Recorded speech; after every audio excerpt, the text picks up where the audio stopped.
When I fly towards U എന്ന ഡ്രാമയുടെ 10ാമത്തെ എപ്പിസോഡിന്റെ തുടക്കത്തിൽ സായിക്കൊക്കെ exam തുടങ്ങിയിരിക്കുകയാണ്. എല്ലാവരും അതിന്റെ ചൂടിലാണ്. പരീക്ഷാ ഹാളിലേക്ക് കയറുന്ന 5 മിനിറ്റ് മുമ്പ് ജിയ ഏതൊക്കെ ആൻസറുകൾ കാണാതെ പഠിക്കാൻ ശ്രമിക്കുന്നത് കണ്ട് ഇനിയിപ്പോൾ പഠിച്ചാൽ നിനക്ക് എന്തെങ്കിലും ഓർമ്മ കിട്ടുമോ എന്ന് ഖുറാൻ സംശയം ചോദിക്കുന്നുണ്ട്. അവൾ പക്ഷെ അതൊന്നും കാര്യമാക്കാതെ പഠനം തുടരുന്നു. ഓൺലൈനിൽ കണ്ട ടിപ്പ് അനുസരിച്ച് ബുക്ക് തലക്കീഴിൽ വെച്ച് ഉറങ്ങിയിട്ടും എനിക്കൊന്നും ഓർമ്മ വരുന്നില്ലല്ലോ, എല്ലാം കള്ളത്തരമാണെന്നൊക്കെ ഫെങ് അവിടെ നിന്ന് പരാതി പറയുന്നുണ്ട്. റാങ്കും സായിയുടെ അടുത്ത് തന്നെ നിൽപ്പുണ്ട്. എക്സാം തുടങ്ങാനായപ്പോൾ എല്ലാവരും അവരവരുടെ ഹാളിലേക്ക് പോകുന്നു. എക്സാം കഴിഞ്ഞ് 1 മാസം വെക്കേഷനാണ്. റാങ്ക് അടുത്ത ദിവസം തന്നെ അവൻ്റെ വീട്ടിലേക്ക് പോവുകയാണ് എന്ന് വൈകിട്ട് വീട്ടിലേക്ക് നടക്കുമ്പോൾ സായി അറിയുന്നു. നാളെ തന്നെ പോവുകയാണ്. 1 മാസം എങ്ങനെ കാണാതിരിക്കുമെന്നൊക്കെ അവൾ വിഷമത്തോടെ ചോദിക്കുന്നു. 1 മാസം പെട്ടെന്ന് കഴിയില്ലെന്ന് ചോദിച്ച് അവൻ സമാധാനിപ്പിക്കുന്നു. തണുപ്പുള്ളത് കൊണ്ട് അവൾക്ക് ധരിക്കാൻ അവൻ്റെ ഗ്ലൗസ് നൽകുന്നു. അവൾ സന്തോഷത്തോടെ അത് കൈ ധരിച്ചിട്ട് അവനെ തന്നെ നോക്കിക്കൊണ്ട് നടക്കുന്നു. കുറേ ദിവസം കാണാതിരിക്കുന്നതല്ലേ, ഇപ്പോഴുള്ള ഓരോ നിമിഷവും വിലപ്പെട്ടതാണ്. ഞാൻ ആവശ്യത്തിന് കണ്ട് സ്റ്റോക്ക് ചെയ്ത് വെക്കട്ടെ എന്ന് പറഞ്ഞാണ് നോക്കുന്നത്. എല്ലാ ദിവസവും മെസ്സേജ് അയക്കാം, നിനക്ക് ഇങ്ങോട്ട് മെസ്സേജ് അയക്കുന്ന ശീലമൊന്നുമില്ലല്ലോ, ഞാൻ അയക്കുന്നതിന് റിപ്ലൈയെങ്കിലും തരണമെന്നൊക്കെ അവൾ പറയുന്നുണ്ട്. റിപ്ലൈ നൽകാമെന്ന് അവന് ഉറപ്പ് കൊടുക്കുന്നു. അവർ ഒരുമിച്ച് നിൽക്കുന്ന സമയത്ത് ആ വർഷത്തെ ആദ്യത്തെ മഞ്ഞ് പെയ്യാൻ തുടങ്ങുന്നുണ്ട്. അതിൻ്റെ സന്തോഷത്തിലാണ് രണ്ടുപേരും വീട്ടിലേക്ക് പോയത്. വെക്കേഷൻ തുടങ്ങിയപ്പോൾ തന്നെ അവളുടെ വീട്ടിൽ ന്യൂ ഇയറിൻ്റെ ആഘോഷത്തിലുള്ള ഒരുക്കങ്ങൾ ആരംഭിക്കുന്നു. ഓരോ ചെറിയ കാര്യങ്ങൾ ചെയ്യുമ്പോഴും അവൾ അവന് മെസ്സേജ് അയക്കും. വാക്ക് കൊടുത്ത പോലെ തന്നെ അവൻ എല്ലാത്തിനും റിപ്ലൈ നൽകുന്നുണ്ട്. മിക്ക സമയവും അവൻ പഠിക്കുകയോ ഹോംവർക്ക് ചെയ്യുകയോ അല്ലെങ്കിൽ ലൈബ്രറിയിൽ പോയി നിന്ന് വായിക്കുകയോ ഒക്കെ ആയിരിക്കും. വീട്ടിൽ ചെന്നെങ്കിലും അമ്മയോടും അനിയനോടും അവൻ കൂടുതൽ അടുത്തിടപഴകാൻ പോകാറില്ല. അമ്മയും അവനോട് എപ്പോഴും പഠിക്കാൻ പറഞ്ഞിട്ട് അനിയനോടാണ് കൂടുതൽ സ്നേഹം കാണിക്കാറ്. അനിയൻ ലുലി ഒരു ദിവസം അവൻ്റെ മുറിയിലേക്ക് ചെന്നിട്ട് കുറച്ച് ദിവസം അവൻ്റെ ഇപ്പോൾ അങ്കിളിൻ്റെ വീട്ടിൽ ചെന്ന് നിൽക്കുന്നതിനെക്കുറിച്ച് ചോദിക്കുന്നു. അവിടെ എനിക്ക് കുറച്ച് ഫ്രണ്ട്സ് ഉണ്ട്, ഞാൻ അവിടെ നിന്നാൽ എന്നെയും കൊണ്ട് കറങ്ങാൻ പോകുമ്പോൾ എന്നൊക്കെ ലുലി ചോദിക്കുന്നു. പക്ഷേ എനിക്കൊട്ടും സമയമില്ല, എൻ്റെ ഫ്രീ ടൈമൊക്കെ എൻ്റെ ഫ്രണ്ട്സിനൊപ്പം ഞാൻ പ്ലാൻ ചെയ്ത് കഴിഞ്ഞു എന്ന് പറഞ്ഞ് റാങ്ക് ഒഴിഞ്ഞു മാറുന്നു. അവൻ തന്നെ ഒഴിവാക്കുന്നതിൽ ലുലി വിഷമിക്കുന്നുണ്ട്. സായിയുടെ കുടുംബം അവളുടെ വീട്ടിൽ തന്നെ ന്യൂ ഇയർ ആഘോഷിക്കാനാണ് പ്ലാൻ ചെയ്തിരിക്കുന്നത്. അപ്പോഴാണ് ഒരു ദിവസം ഓഫീസിൽ നിന്ന് വന്നപ്പോൾ അവളുടെ മുത്തശ്ശി വിളിച്ച് ന്യൂ ഇയർ ആഘോഷിക്കാൻ അവിടേക്ക് ചെല്ലുന്നതിനെക്കുറിച്ച് പറഞ്ഞ വിവരം അച്ഛൻ പറഞ്ഞത്. അച്ഛൻ്റെ മുത്തശ്ശിയുടെ പിറന്നാൾ ആയിടയ്ക്കാണ്. എല്ലാവരും ഇത്തവണ അത് ആഘോഷിക്കാൻ തീരുമാനിച്ചിരിക്കുകയാണ്. പക്ഷേ അത് കുറച്ച് ദൂരെ ആയതുകൊണ്ട് ഇപ്പോൾ അങ്ങോട്ടേക്ക് പോയാൽ അവധി ദിവസത്തിൽ കൂടുതൽ സമയം റോഡിൽ തന്നെ കഴിയേണ്ടി വരും. അവിടെ ചെന്നാൽ കിടക്കാൻ സ്ഥലമില്ല എന്നൊക്കെ പല കാരണങ്ങൾ പറഞ്ഞ് അമ്മയും അവളും കൂടി പോകണ്ട തീരുമാനിച്ചതാണ്. അപ്പോഴാണ് അച്ഛൻ്റെ മുത്തശ്ശി താമസിക്കുന്നത് റാങ്കിൻ്റെ സ്ഥലമായ സുയാങ്ങിലാണ് എന്ന് അവൾ അറിയുന്നത്. അതോടെ അവൾ പ്ലേറ്റ് തിരിക്കുന്നു. ഇത്രയും പ്രായമായ മുത്തശ്ശിയല്ലേ, ഇങ്ങനത്തെ ആഘോഷം നടക്കുമ്പോൾ നമ്മൾ പോകാതിരിക്കുന്നത് എങ്ങനെയാണ്? കിടക്കുന്നതൊക്കെ അങ്കിളിൻ്റെ വീട്ടിലെങ്ങാനും അഡ്ജസ്റ്റ് ചെയ്ത് കിടക്കാമെന്നൊക്കെ പറഞ്ഞ് അവൾ പോകാമെന്ന് ശക്തമായി സപ്പോർട്ട് ചെയ്യുന്നു. അവളുടെ സപ്പോർട്ട് കൂടി കിട്ടിയതോടെ അച്ഛനും പോകാമെന്ന് തന്നെ ഫൈനൽ തീരുമാനം എടുക്കുന്നു. അതോടെ അമ്മയും സമ്മതിക്കുന്നു. ഞാനിപ്പോൾ തന്നെ ഡ്രസ്സൊക്കെ പാക്ക് ചെയ്യാം എന്ന് പറഞ്ഞ് അവൾ എഴുന്നേറ്റ് ഓടുന്നു. അപ്പോൾ തന്നെ മുറിയിലെത്തി റാങ്കിനെ വിളിച്ച് അവൾ വിവരം പറയുന്നു. അവിടെ വെച്ച് തമ്മിൽ കാണാമെന്ന് പറഞ്ഞാണ് അവൾ ഫോൺ വെച്ചത്. അന്ന് മുഴുവൻ അവൾ അതിൻ്റെ ത്രില്ലായിരുന്നു. അടുത്ത ദിവസം തന്നെ അവർ പുറപ്പെടുന്നു. കാറിൽ കയറി കഴിഞ്ഞപ്പോൾ ഞങ്ങൾ പുറപ്പെട്ടു എന്ന് പറഞ്ഞ് അവൾ അവന് മെസ്സേജ് അയക്കുന്നു. ന്യൂ ഇയർ ആയതുകൊണ്ട് അവൻ്റെ വീട്ടിലും റിലേറ്റീവ്സ് ഒക്കെ വന്നിട്ടുണ്ട്. ലുലിയും അമ്മയും കൂടി അവരോടൊക്കെ വിശേഷങ്ങൾ പറയുന്നു. റാങ് ആരോടും അധികം സംസാരിക്കുന്ന കൂട്ടത്തിലല്ലല്ലോ, അതുകൊണ്ട് അവൻ അവരുടെ അടുത്തേക്കൊന്നും പോകുന്നില്ല. ഇടയ്ക്ക് വെള്ളം എടുക്കാൻ ആയി വന്നപ്പോൾ ജസ്റ്റ് ഹായ് പറഞ്ഞിട്ട് പോകുന്നു. അവൻ്റെ ഈ സ്വഭാവത്തെക്കുറിച്ചും പഠിത്തത്തെക്കുറിച്ചും ഒക്കെ അവർ സംസാരിക്കുന്നുണ്ട്. അവൻ പഠനത്തിൽ ലുലിയേക്കാൾ മോശമായതുകൊണ്ട് അവിടുത്തെ ഏറ്റവും മികച്ച യൂണിവേഴ്സിറ്റിയിൽ അഡ്മിഷൻ കിട്ടാൻ സാധ്യതയുണ്ടെന്ന കാര്യത്തിൽ അവൻ്റെ അങ്കിളും ആൻറ്റിയും ഒക്കെ ആശങ്ക പ്രകടിപ്പിക്കുന്നു. വെള്ളം എടുത്തുകൊണ്ട് നിൽക്കുന്ന കൂട്ടത്തിൽ അവനും അത് കേൾക്കുന്നു. അവൻ വെള്ളവുമായി തിരികെ പോകാൻ തുടങ്ങിയപ്പോൾ അവൻ്റെ കസിൻസിനെയും ലൂലിയെയും ഒക്കെ കൂട്ടി അവരുടെ വെക്കേഷൻ അസൈൻമെൻറ്റ് റെഡിയാക്കാൻ ഹെൽപ്പ് ചെയ്യാനായി ലൈബ്രറിയിലേക്ക് കൊണ്ടുപോകാൻ അമ്മ അവനോട് പറഞ്ഞെങ്കിലും എനിക്ക് സമയമില്ല, വേറെ പ്ലാൻ ഉണ്ടെന്ന് പറഞ്ഞ് അവൻ അകത്തേക്ക് കയറി പോകുന്നു. അവൻ്റെ ഒപ്പം പുറത്തു പോകാമെന്ന് കരുതി ലുലി ഒന്ന് സന്തോഷിച്ചതായിരുന്നു. അവൻ വരുന്നില്ല എന്ന് കേട്ടപ്പോൾ അവൻ വീണ്ടും നിരാശനാകുന്നുണ്ട്. റാങ്കിൻ്റെ ഈ സ്വഭാവം കാരണം അവന് ഫ്രണ്ട്സൊന്നും കാണില്ല എന്ന് ആൻറ്റി മക്കൾ പറഞ്ഞപ്പോൾ അങ്ങനെയല്ല, അവന് കുറേ നല്ല ഫ്രണ്ട്സ് ഉണ്ട് എന്ന് ലുലി പറയുന്നു. പിന്നെ കൂടുതൽ സമയം അവിടെ ഇരിക്കാതെ അവനും അവൻ്റെ മുറിയിലേക്ക് പോകുന്നുണ്ട്. റാങ്ക് തിരികെ മുറിയിലെത്തി ഫോൺ എടുത്ത് നോക്കി സായി അവിടെ എത്തിയെന്ന് മെസ്സേജ് ഇട്ടിരിക്കുന്നത് കാണുന്നു. ഞാനിപ്പോൾ കുറച്ച് സമയം ഉറങ്ങാൻ പോവുകയാണ്, എന്നിട്ട് വൈകിട്ട് തമ്മിൽ കാണാം എന്നും അവൾ മെസ്സേജ് ഇട്ടിരുന്നു. സായി ഉറങ്ങാനുള്ള തയ്യാറെടുപ്പ് നടത്തുമ്പോഴാണ് അവളുടെ കസിനെയും കൂട്ടി മാർക്കറ്റിൽ പോയി കുറച്ച് സാധനങ്ങൾ വാങ്ങിക്കൊണ്ടുവരാൻ അമ്മ നിർബന്ധിച്ചത്. ഇപ്പോൾ കിടന്നുറങ്ങിയാൽ രാത്രി ഉറങ്ങാൻ പറ്റില്ല എന്ന് പറഞ്ഞ് അമ്മ അവളെ നിർബന്ധിച്ച് പറഞ്ഞിരിക്കുന്നു. ഉറങ്ങാനുള്ള തയ്യാറെടുപ്പിൽ എടുത്തിട്ട് പൈജാമ ഇട്ടുകൊണ്ട് തന്നെയാണ് അവൾ പോയത്. അവർ സാധനങ്ങൾ വാങ്ങാൻ പോയ സൂപ്പർ മാർക്കറ്റിൽ ഒരു ഓഫർ സെയിൽ തുടങ്ങാൻ പോവുകയായിരുന്നു. ആ സമയത്ത് ആ സാധനങ്ങൾ സ്വന്തമാക്കാൻ മത്സരത്തിന് തയ്യാറായെന്നോണം കുറേ പേർ അവിടെ കൂടി നിൽക്കുന്നു. സായിയും അവർക്കൊപ്പം മത്സരിക്കാൻ നിൽക്കുകയാണ്. ടൈം സ്റ്റാർട്ട് ചെയ്തപ്പോൾ അവളും അവർക്കൊപ്പം ഇടിച്ചു കയറി സാധനങ്ങൾ പെറുക്കാൻ തുടങ്ങുന്നു. ഒരമ്മയുമായി ഒരു കുപ്പി എണ്ണയ്ക്ക് വേണ്ടി അവൾ പിടിവലി നടത്തുന്ന സമയത്താണ് അതേ ഷോപ്പിൽ തന്നെ ഉണ്ടായിരുന്ന റാങ് അവളെ കണ്ടു വിളിച്ചത്. തീരെ പ്രതീക്ഷിക്കാതെ അവനെ അവിടെ വെച്ച് കണ്ടപ്പോൾ അവൾ ആകെ ഷോക്കാകുന്നു. ആകെ ചമ്മി മത്സരമൊക്കെ അവസാനിപ്പിച്ച് അവൾ അവൻ്റെ അടുത്തേക്ക് ചെല്ലുന്നു. അവർ ഒരുമിച്ചാണ് തിരികെ പോയത്. ആവേശത്തിൽ അവൻ തന്നെ കണ്ടതിൻ്റെ ചമ്മൽ അവൾക്കുണ്ട്. ഞാൻ സാധാരണ വീട്ടിൽ ഇങ്ങനെയൊന്നും അല്ല ഡ്രസ് ചെയ്യാറ്, വൃത്തിയായിട്ടൊക്കെ നിൽക്കാറുള്ളതാണ്. ഇന്ന് എനിക്കതിനുള്ള സമയം കിട്ടിയില്ല, നിന്റെ മുന്നിൽ വന്ന് പെടുമെന്ന് ഞാൻ തീരെ പ്രതീക്ഷിച്ചുമില്ല എന്നൊക്കെ അവൾ പറഞ്ഞപ്പോൾ നീ എപ്പോഴും ഇങ്ങനെ തന്നെയാണല്ലോ എന്ന് പറഞ്ഞ് കസിൻ ഗോൾ അടിക്കുന്നു. നിനക്ക് നല്ല ഓർമ്മയില്ലാത്തത് കൊണ്ടാണെന്നൊക്കെ അവൾ ഒരു വിധത്തിൽ പറഞ്ഞൊപ്പിക്കുന്നു. ഞാൻ കുറച്ച് സമയം ഉറങ്ങിയിട്ട് എഴുന്നേറ്റ് പഠിക്കണം, എന്നിട്ട് വൈകിട്ട് നിന്നെ കാണണം എന്നൊക്കെ വിചാരിച്ചിരുന്നതാണ്. ഇങ്ങനെ കാണുമ്പോൾ തീരെ പ്രതീക്ഷിച്ചിരുന്നല്ല എന്ന് അവൾ പിന്നെയും പറയുന്നു. അതിന് നീ ഇതുവരെ നിന്റെ വെക്കേഷൻ അസൈൻമെൻ്റ് ഒന്നും എഴുതാൻ പോലും തുടങ്ങിയില്ലല്ലോ, പിന്നല്ലേ പഠിക്കുന്നതെന്ന് ചോദിച്ച് കസിൻ വീണ്ടും ഗോൾ അടിക്കുന്നു. മാത്സ് ഒഴിച്ച് ബാക്കിയെല്ലാം ഞാൻ ചെയ്തു കഴിഞ്ഞു എന്ന് പറഞ്ഞ് അവൾ അഡ്ജസ്റ്റ് ചെയ്യാൻ ശ്രമിക്കുന്നുണ്ട്. അവൻ മാത്സിന് മിടുക്കനാണെന്ന് അറിഞ്ഞപ്പോൾ എനിക്കും മാത്സ് ഇഷ്ടമാണ്, എന്നെ അസൈൻമെൻറ്റ് ചെയ്യാൻ ഹെൽപ്പ് ചെയ്യുമെന്ന് ചോദിച്ച് കസിൻ എൻ്റെ അടുത്തേക്ക് ചെല്ലുന്നു.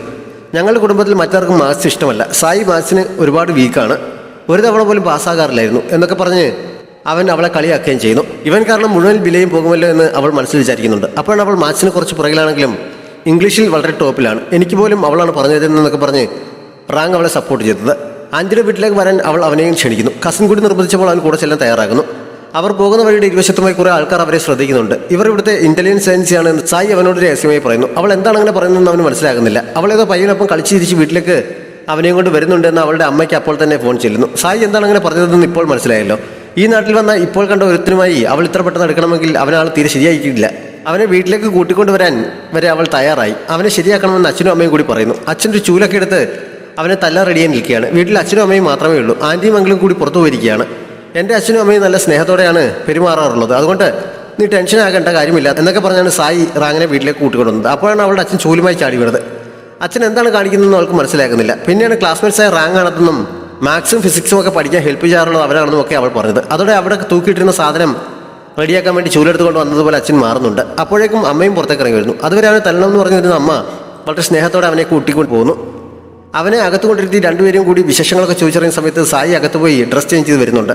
അവൾ പുതിയൊരു ഡ്രസ്സ് എടുത്തിട്ട് കൊണ്ടുവരുന്ന കണ്ട് അച്ഛനും അമ്മയും പോലും അന്തം വിട്ട് അവളെ നോക്കുന്നു. ഞാൻ സാധാരണ വീട്ടിൽ ഇങ്ങനെയുള്ള കാഷ്വൽ ഡ്രസ്സാണ് ധരിക്കാറുള്ളത് എന്ന് പറഞ്ഞുകൊണ്ടാണ് അവൾ അങ്ങോട്ടേക്ക് വന്നത്. നീ ധരിക്കുന്ന ഏറ്റവും വില കൂടിയ കാഷ്വൽ ഡ്രസ്സ് ആയിരിക്കും ഇത് എന്ന് പറഞ്ഞ് കസിൻ അപ്പോഴും ഗോളടിക്കുന്നു. റാങ്ക് ഇതൊക്കെ കണ്ടപ്പോൾ ചിരി വരുന്നുണ്ടെങ്കിലും കൺട്രോൾ ചെയ്തിരിക്കുകയാണ്. കസിൻ ഹോംവർക്ക് ചെയ്യാൻ അവൻ്റെ ഹെൽപ്പ് ചോദിക്കുന്നുണ്ട്. ഡിന്നർ കഴിച്ചിട്ട് പോയാൽ മതി എന്ന് പറഞ്ഞ് അച്ഛനും അമ്മയും കൂടി നിർബന്ധിക്കുന്നതിനാൽ അവൻ അവിടെ തന്നെ നിൽക്കുന്നു. സായിയോട് അവൻ്റെ ഒപ്പം ഒരു സംസാരിച്ചോളം പറഞ്ഞിട്ട് അച്ഛനും അമ്മയും കൂടി ഫുഡ് റെഡിയാക്കാൻ പോകുന്നുണ്ട്. അവന് കഴിക്കാൻ പറ്റാത്ത ഏതെങ്കിലും ഫുഡ് ഉണ്ടോ എന്ന് അമ്മ ചോദിച്ചപ്പോൾ കൊഞ്ച് കഴിക്കാൻ പറ്റില്ല, അലർജിയാണ് എന്ന് അവൾ മറുപടി നൽകുന്നു. അവൾക്ക് അതിനെക്കുറിച്ച് അറിയാമെന്ന് അവൻ അപ്പോഴാണ് അറിയുന്നത്. അമ്മ പോയി കഴിഞ്ഞപ്പോൾ നീ അതങ്ങനെ അറിഞ്ഞു എന്ന് അവൻ ചോദിക്കുന്നു. നമ്മൾ 2-3 തവണ ഫെങ്ങിൻ്റെ മുത്തശ്ശിയുടെ ഷോപ്പിൽ നിന്ന് ഫുഡ് കഴിച്ച സമയത്ത് നീ അത് ഒഴിവാക്കുന്നത് ഞാൻ ശ്രദ്ധിച്ചിരുന്നു. അതുകൊണ്ട് ഞാൻ ഖുറാനോട് അതിനെക്കുറിച്ച് ചോദിച്ചിരുന്നു. അങ്ങനെയാണ് അറിഞ്ഞത് എന്നവൾ പറയുന്നു. നിന്റെ കാര്യത്തിൽ ഞാൻ എത്രത്തോളം ശ്രദ്ധിക്കുന്നുണ്ടെന്ന് അറിഞ്ഞപ്പോൾ നിനക്ക് ചെറിയ സന്തോഷം തോന്നില്ലേ എന്നവൾ ഗമയിൽ ചോദിക്കുന്നുണ്ട്. റാങ്ക് ചിരിച്ചതല്ലാതെ അതിന് മറുപടി നൽകുന്നില്ല. അവൻ ഭക്ഷണം കഴിച്ച് പോയി കഴിഞ്ഞപ്പോൾ അച്ഛനും അമ്മയും കൂടി അവനെക്കുറിച്ച് സംസാരിക്കുന്നുണ്ട്. ആദ്യം അവനെ തല്ലണമെന്ന് പറഞ്ഞിരുന്ന അമ്മ എന്താണ് പിന്നെ അത്ര സ്നേഹത്തോടെ ട്രീറ്റ് ചെയ്തതെന്ന് അച്ഛൻ സംശയം ചോദിക്കുന്നു. സാഹചര്യം അറിഞ്ഞു വേണ്ടേ നമ്മൾ പെരുമാറാൻ. അവനെ കണ്ടാൽ അവൻ്റെ ഒരു തല്ലിപ്പൊളിയാണെന്ന് തോന്നുമോ? അവൻ അത്ര ക്യൂട്ടാണ്, വളരെ നല്ല സ്വഭാവമാണെന്ന് തോന്നുന്നു, പഠനത്തിലും മിടുക്കനാണ്. ഞാൻ സായിയുടെ പ്രായമായ സമയത്തൊക്കെ ഇതേപോലെ ഒരു ബോയ് ഫ്രണ്ടിനെ കിട്ടണമെന്നാണ് ആഗ്രഹിച്ചതെന്നൊക്കെ അമ്മ പറയുന്നു. നിന്റെ ആഗ്രഹം സാധിച്ചല്ലോ, നിനക്ക് എന്നെ കിട്ടിയില്ല എന്ന് അച്ഛൻ ചോദിക്കുന്നുണ്ട്. അമ്മ അതിന് മറുപടിയൊന്നും പറയാതെ അവിടെ നിന്ന് പോകാൻ തുടങ്ങുന്നു. സായി റാങ്ങിനെ കുറച്ചു ദൂരം കൊണ്ടുവിടുന്നുണ്ട്. എൻ്റെ അച്ഛനും അമ്മയും സംസാരിച്ച് നിന്നെ ബോറടിപ്പിച്ചോ? അവർ എപ്പോഴും ഇങ്ങനെയാണ്, ഒരു മിനിറ്റ് പോലും വായടച്ച് വെക്കില്ല എന്നൊക്കെ അവൾ പോകുന്നതിനിടയിൽ ചോദിക്കുന്നു. എനിക്കത് വളരെ നല്ലതായിട്ടാണ് തോന്നിയത്. എൻ്റെ വീട്ടിലാണെങ്കിൽ ഫുഡ് കഴിക്കുന്നത് എല്ലാവരും സമയത്ത് നടത്തുന്ന എന്തോ ജോലി പോലെയാണ്. സമയമാകുമ്പോൾ എല്ലാവരും അവിടെ വന്നിരിക്കും, എന്നല്ലാതെ ആരും പരസ്പരം സംസാരിക്കാറ് പോലുമില്ല എന്നവൻ പറയുന്നു. അത് ഭയങ്കര ബോറല്ലേ എന്നവൾ ചോദിച്ചപ്പോൾ ആണെന്ന് അവൻ സമ്മതിക്കുന്നുണ്ട്. അവനതിൽ വിഷമമുണ്ടെന്ന് തോന്നിയത് കൊണ്ട് അവൾ ഉടനെ തന്നെ ഫോൺ എടുത്ത് അവൻ്റെ കോൺടാക്ട് നമ്പർ ഒന്നാമതായി സേവ് ചെയ്തിട്ട് നിനക്ക് ഞാൻ പ്രയോറിറ്റി നൽകിയിരിക്കുകയാണ്, ഇനി നിനക്ക് എപ്പോൾ സംസാരിക്കണമെന്ന് തോന്നിയാലും എന്നെ വിളിച്ചാൽ മതി എന്ന് പറഞ്ഞ് ഫോൺ അവനെ കാണിക്കുന്നു. നിൻ്റെ ഈ ബോറിംഗ് വെക്കേഷനിടയിൽ ഞാൻ ഇങ്ങോട്ടേക്ക് വന്നത് നന്നായും തോന്നില്ല എന്നും അവൾ ചോദിക്കുന്നുണ്ട്. അത് ശരിയാണെന്ന് അവൻ സമ്മതിക്കുന്നു. അച്ഛനും അമ്മയും എപ്പോഴും ഡ്യൂട്ടിയുടെ തിരക്കിലായതിനാൽ ഖുറാൻ്റെ വെക്കേഷനും ബോറിംഗ് ആയിരുന്നു. ന്യൂ ഇയർ രാത്രി രണ്ടുപേരും അവൻ്റെ ഒപ്പം ചിലവഴിക്കാൻ വീട്ടിൽ തന്നെ നിന്നാണെങ്കിലും കുറച്ച് കഴിഞ്ഞപ്പോൾ അമ്മയ്ക്ക് ഹോസ്പിറ്റലിൽ നിന്ന് കോൾ വന്നിട്ട് പോകുന്നു. കുറച്ച് കഴിഞ്ഞപ്പോൾ അച്ഛൻ്റെ ഒരു കോൾ വന്ന് എഴുന്നേറ്റ് പോകുന്നു. അവൻ തനിച്ചങ്ങനെ ബോറടിച്ചിരിക്കുമ്പോഴാണ് ജിയ ന്യൂ ഇയർ വിഷ് ചെയ്ത് അവന് മെസ്സേജ് അയച്ചത്. കഴിഞ്ഞ വർഷം ആരോ അയച്ച മെസ്സേജ് വർഷം പോലും മാറ്റാതെ അവൾ ഫോർവേഡ് ചെയ്തിരിക്കുന്നത് കണ്ട് അവൻ ഉടനെ തന്നെ അവളുടെ ഫോണിലേക്ക് വിളിക്കുന്നു. നിനക്ക് വർഷമെങ്കിലും ഒന്ന് മാറ്റിയിട്ട് അയച്ചാൽ പോരായിരുന്നു എന്നവൻ ചോദിക്കുന്നുണ്ട്. ഞാനിപ്പോൾ പൂത്തിരി കത്തിക്കുന്നതിൻ്റെ തിരക്കിലാണ്, നീ അവിടെ എന്ത് ചെയ്യുകയാണെന്ന് അവൾ ചോദിക്കുന്നു. സിറ്റി ആയതുകൊണ്ട് അവിടെ അതൊന്നും ചെയ്യാൻ പറ്റില്ല എന്നവൻ ഓർമ്മിപ്പിച്ചപ്പോൾ അവൾ ഫോണിലൂടെ അതിൻ്റെ ശബ്ദം അവന് കേൾപ്പിച്ചു കൊടുക്കുന്നു. അങ്ങനെ കുറച്ച് സമയത്തേക്കാണെങ്കിലും ആ സന്തോഷത്തിൽ അവൻ ന്യൂ ഇയർ ആഘോഷിക്കുന്നുണ്ട്. ഫെങ് മുത്തശ്ശിക്കൊപ്പം തന്നെയാണ് ന്യൂ ഇയർ രാത്രി ചെലവഴിച്ചത്. 12 മണിയാകാൻ 5 സെക്കൻഡ് ബാക്കിയുള്ളപ്പോൾ സായി റാങ്ങിൻ്റെ ഫോണിലേക്ക് വിളിക്കുന്നു. ഫോണിലൂടെ തന്നെ അവൾ കൗണ്ട് ഡൗൺ നടത്തുന്നുണ്ട്. കറക്റ്റ് 12 മണിയായപ്പോൾ അവൾ ഹാപ്പി ന്യൂ ഇയർ വിഷ് ചെയ്യുന്നു. അവൻ തിരിച്ചും. ആ സമയത്ത് പുറത്ത് ഫയർ വർക്ക് നടക്കുന്നത് കണ്ട് അവൻ അവിടേക്ക് നോക്കുന്നുണ്ട്. ജിയ അപ്പോഴും ഖുറാനുമായി സംസാരിച്ചുകൊണ്ടിരിക്കുകയായിരുന്നതിനാൽ അവനും അവൾക്ക് ന്യൂ ഇയർ വിഷ് ചെയ്യുന്നു. അടുത്ത ദിവസം സായിയൊക്കെ തിരികെ പോകുന്നുണ്ട്. അവളുടെ മുത്തശ്ശി നിർബന്ധിച്ച് അവൾക്ക് റെഡ് പോക്കറ്റൊക്കെ നൽകിയാണ് തിരിച്ചയച്ചത്. ജിയ മുറിയിൽ തന്നെ ചടഞ്ഞുകൂടിയിരിക്കുമ്പോഴാണ് അച്ഛൻ എവിടെ പോകാനായി അവളെ വിളിച്ചത്. അവളുടെ മുത്തശ്ശിയെ ട്രീറ്റ് ചെയ്തിരുന്ന ഡോക്ടറുടെ വീട്ടിൽ നന്ദി സൂചകമായി കുറച്ച് ഗിഫ്റ്റുമായി പോകാനാണ് അച്ഛൻ ഉദ്ദേശിക്കുന്നത്. സാധനങ്ങൾ ചുവക്കാൻ ഒരാളെ വേണ്ടതുകൊണ്ടല്ലേ എന്നെ വിളിക്കുന്നത് എന്ന് അവൾ പരാതി പറയുന്നുണ്ടെങ്കിലും അച്ഛൻ നിർബന്ധിച്ചപ്പോൾ കൂടെ ചെല്ലുന്നു. പോകുന്ന വഴിക്ക് ഖുറാൻ അവൾക്ക് മെസ്സേജ് അയക്കുന്നുണ്ട്. ഇങ്ങനെ വീട്ടിലേക്ക് പോവുകയാണ്, ഫ്രൂട്ട്സ് ചുമന്ന് ഞാനൊരു വഴിക്കായി എന്നവൾ പറയുന്നു. എന്തായാലും നിന്റെ അച്ഛനെ നിന്നെക്കുറിച്ച് നന്നായി അറിയാം. നിന്റെ ആരോഗ്യം വെച്ച് നീ ആ ഫ്രൂട്ട്സ് ബാസ്ക്കറ്റ് പിടിച്ചില്ലെങ്കിൽ അതൊരു നഷ്ടം തന്നെ ആയിരിക്കും എന്നൊക്കെ പറഞ്ഞ് അവൻ അവളെ കളിയാക്കുന്നു. ഇപ്പോഴെങ്ങാനും നിന്നെ എൻ്റെ മുന്നിൽ കിട്ടിയാൽ നിന്നെ ഞാൻ ശരിയാക്കിയേനെ എന്നവൾ റിപ്ലൈ നൽകുന്നു. സത്യത്തിൽ അവർ അവൻ്റെ വീട്ടിലേക്ക് തന്നെയാണ് പോയത്. കോളിംഗ് ബെൽ അടിക്കുന്നത് കേട്ടപ്പോൾ അച്ഛൻ അവനോട് വാതിൽ തുറക്കാൻ പറയുന്നു. അവൾക്ക് മെസ്സേജ് അയച്ചുകൊണ്ട് തന്നെയാണ് അവൻ ചെന്ന് വാതിൽ തുറന്നത്. മുന്നിൽ അവളെ കണ്ടവൻ ശരിക്കും അത്ഭുതപ്പെടുന്നു. അവൻ്റെ വീടാണതെന്ന് അവളും അപ്പോഴാണ് അറിയുന്നത്. അവൾ അവൻ്റെ പേര് വിളിക്കുന്നത് കേട്ട് നിങ്ങൾക്ക് പരസ്പരം അറിയാമോ എന്ന് അച്ഛൻ ചോദിക്കുന്നിടത്ത് ഈ എപ്പിസോഡ് അവസാനിക്കുന്നു.